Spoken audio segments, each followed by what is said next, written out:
Greetings friends, trolls, and the casual YouTube browser who happens to run into this video. This is Star Spangled Eggs, and I am at the end of the day. What is up? I'll tell you what's up. PAX East 2013. That's right, the Penny Arcade Expo 2013, East Coast down in Florida. And so much is happening down there, I can't even begin to say what all is happening. I just looked at the schedule a little bit ago. You know, they have board games down there, card games, video games, all sorts of stuff going on. But luckily for me, I don't happen to care about all that other stuff. I don't care about the board games, the card games. They're even having a, what is that? Let me actually read it right off of here. Yeah, they're having a conference session about sex and its role in developing video games. Like, I don't care about that stuff. Alright? All I want to know about is the video games and a very specific type of video games, and that, of course, is fighting games. Anybody who's watched any of my other videos, pretty much they're all about fighting games, and pretty much all of them from here on out are going to be about fighting games in some way, shape, or form. So get used to that. If you love fighting games, awesome, you're awesome, and you're obviously a higher form of intelligence, and will be moving on in the human race, and all those who don't, that's unfortunate, and I hope that you give it a shot one day. No, I'm just playing. It's alright, guys. I mean, it's not everyone's fancy, it just happens to be mine, and many others I know. So, anyway, about the fighting games, there's a certain fighting game down there that's been getting a lot of attention rolling up to now, and is now about a little less than a month, maybe half a month or so until it gets released. I'm really excited about it, and you'll definitely be able to know that and tell that by the end of this video and the other videos to follow. And that, of course, is Injustice: Gods Among Us, which is Warner Brothers and NetherRealm's new fighting game project based on the DC comic universe. If you haven't heard of this game prior to this video, I would highly suggest just opening Wikipedia and reading a short summary of it just to catch up a little bit, and I guess I can give you a short little rundown. Basically, the creators of the latest Mortal Kombat decided they wanted to make another fighting game, and they wanted it to incorporate a DC story that they had thought up for the characters like Batman, Superman, the Justice League, the bad guys like Joker, you know, everyone you'd think about. And so that's what this is. And it's been getting a lot of mixed impressions and mixed views, and I get to hear both ends of the spectrum. I actually work at a game store, and I will actually be making some videos answering some popular controversies and some differences in opinion and sharing my opinion on those things. But as for right now, I'm just going to go ahead and dive on into it. They revealed a lot today. I mean, leading up to now, they've been showing a couple gameplay trailers and revealing different characters and things, but they haven't given us a whole lot of in-depth detail where they just talk about the bare bones basics of the mechanics of the fighting game engine and just let us run rampant with it. And I love hearing about that stuff. I love talking about that stuff. So here we go. We're going to dive on into it. Injustice: Gods Among Us. Here's what they had to say today. So the basic attack buttons, they have 4 of them. Not the way Mortal Kombat did, even though these people made Mortal Kombat before. They're actually changing it up a little bit. Rather than having 2 punches, 2 kicks, they're going for more of like a Marvel vs. Capcom 3 style button layout, with light button, medium button, and heavy button, and then a 4th button, which is the character power button, is what they call it. Anyway, so light, medium, heavy, I imagine are going to chain together, sort of like Darkstalkers or, you know, aforementioned Marvel vs. Capcom 3. And then the character power button is going to be the output for all of the character special abilities relative to themselves, outside of normal punches, kicks, and stabs and swipes and all that. And they've actually said what a bunch of them are going to sort of be like. Some of them are going to be defensive, almost like parrying from Street Fighter 3 kind of stuff, or projectile nullification. Some of them are going to be self-buffs, you know, making them stronger, giving them more ranged offensive tactics to be able to use, and other such things that are going to be able to change the way that the game is played more than just throwing out normals and specials all day long. Setting up for different little combo setups and things like that. They said it's going to be really cool. Second, moving on to the special buttons, because those are the 4 basic, but of course there's more buttons on the controller. The left button on Xbox and L1 on PlayStation is going to be the throw button. And the way that it looks, and you'll be able to see that from some of the videos, it looks like it just makes sense. You're not going to see a whole lot of whiffed throws unless you absolutely suck at gauging distance. It's not like one of an old fighting game like Marvel vs. Capcom 2. Either you kind of got the throws or you didn't with the forward and heavy or backward and heavy or whatever. Some people got it, some people didn't. Just it sort of clicks for some people, and then other people it just doesn't make sense to, so they just don't even bother trying it. Whereas Street Fighter 4 and Super Street Fighter 4 especially did a really good job of making throws almost make visual sense and make them easier for people to get into.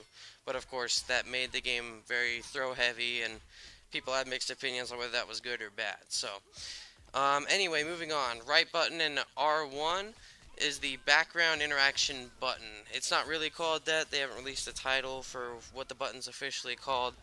But basically, its function is to, well, interact with the background. There's lots of different dynamic things that you can interact with in the background, and they've purposely designed this for making the game very vast. So when you'll see this a couple times, you'll see them get like bounced off helicopters, knocked into statues, in the videos that I have playing here. And that's how you know they're using the background interaction. If they're just picking things up or using something in the environment, sort of like Smash Brothers, if you know what that is, but not in the same way where it's just kind of a comedic, you know, jump around and throw everything in sight in a sort of funny way. It's actually very serious, and everybody reacts with objects very vastly differently. For instance, Superman, you'll see eventually, will there's a car. He will throw the car on top of you because he's a very strong person. That's just how he would deal with things. Whereas Batman, not being as strong, would grab them and slam them into the hood a couple times and then throw them to the ground, still being very effective. And then someone like Harley Quinn or Catwoman, being a very agile person and not being very strong, would actually use that to vault herself and give her extra mobility for an escape or for a setup. I think this is really awesome, and I'll actually get into a little bit of why later. So the next button right now is just the back and A or the back and X, depending on which console, and that's what I've deemed as the launcher. What it does is it changes the battle environment by slamming an opponent into a damaging animation, depicting what all they will hit, get hit by, get slammed into and against, and get thrown around by, etc. And I'm sure you've seen a couple instances of that already. Being very similar to the background interaction that I mentioned earlier, the launcher actually can only be performed in the corner, and the reason why is because it does so much damage and it actually changes the entire stage, and I'm sure you've seen that by now. So I think this is really great though, because what it does is it makes the corner game mindset very different. It gives you a couple different options in the corner, and of course anybody with like mid-game or mid-level or high-level play is going to know how effective corners can be. They give you your most optimal combos, the best types of things you can do. Um, but the only problem is with long combos, you get like damage scaling where you do less damage over time, hit stun scaling where the longer it is, the more likely you're going to drop it as hit stun keeps decreasing. And so this gives you something to think about. If you're comboing someone in the corner with a pretty good combo, you know, you may just want to end it with that animation because you could probably get some good damage on it, and it'll actually almost reset the systems for you guys, or the positions for you guys, and you can duke it out there and still have scored some good damage. And otherwise, you know, even if you're not very good at combos, that may just be a really good corner combo ender. It will do some high damage, reset the positions, you know, so that you don't have to try and worry about a counter corner game or anything like that. So I think that's a really awesome addition. You know, it gives you just that one extra thing to think about when you're in the corner and you're doing a corner game. I think it's genius, and I hope to see it become very well used and, you know, a lot of strategy formed around it as the game grows and people start figuring out more and more about it. Anyways, the next thing, along with that launcher, if you do it outside of a corner, and this isn't official, but it looks as though that's what attack is causing them to bounce off the wall, and then they jump up and, you know, hit them with the normal, and then they can combo off that wall bounce. It's not officially stated, no one said that, but that's just what it looks like, the way the animations are, and it just sort of makes sense in my mind. So even if you're not in the corner, that launcher still will be able to give you some good use, even though it doesn't, you know, throw you into the Dead or Alive 5 stage transition thing or whatever. Alright, next we got the super attack. It's almost exactly like the Mortal Kombat 9 X-ray attack. You just press the back two triggers and it spends all of your super meter and it does something really cool. The nice thing about this game from all of that I've seen so far is that in Injustice, unlike Mortal Kombat, most of these are really easy to combo into. And if I'm right about the linking with light, medium to heavy, I imagine you can probably just do light, medium, heavy, super if you want to. Which of course is way, way, way more safe and secure than just throwing out the super by yourself. If you can confirm with a light, that's a lot less cost to yourself because if they block it, you can just stop it. Whereas if you throw out the super and they block it, then you just wasted all that super and that kind of sucks. Whereas you can, like I said, combo into supers, you can also combo out of supers. You'll see a Green Arrow and Hawkeye video, and when you do, once you see Green Arrow do his super, you'll actually see him jump up and smack her after the super animation is done.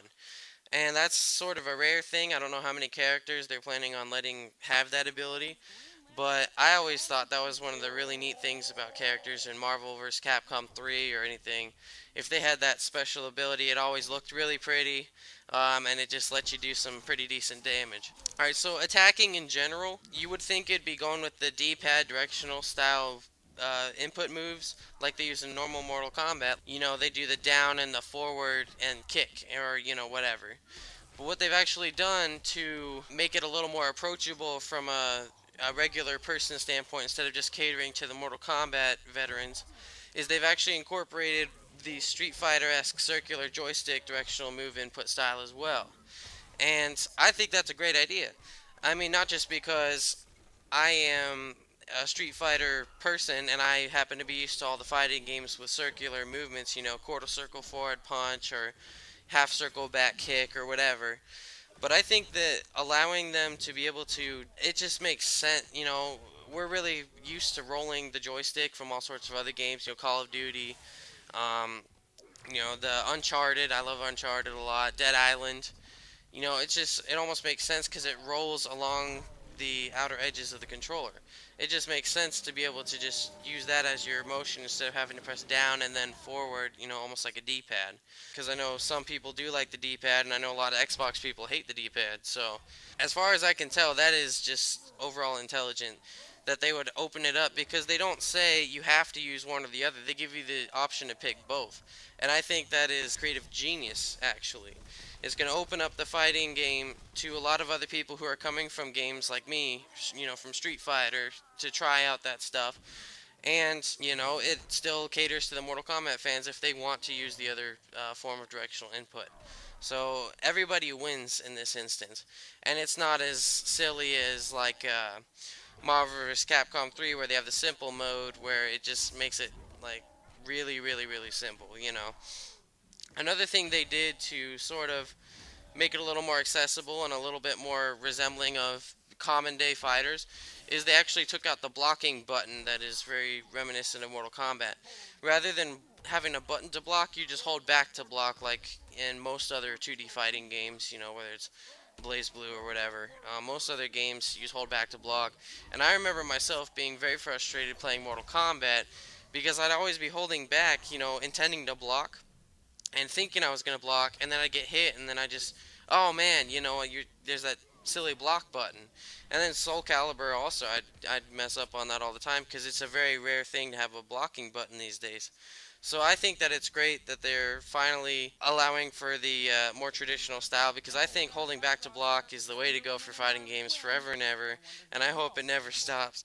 Alright, so then the final thing I want to mention in relative pertinence to the fighting engine that they've announced so far anyway. I know that they have the Clash system they haven't gone over yet. And there's a couple other things that they haven't released yet, but they will most likely talk about in the later day 2 and day 3, which I'll also be talking about. The last thing I want to do is EX moves. They do have them in here.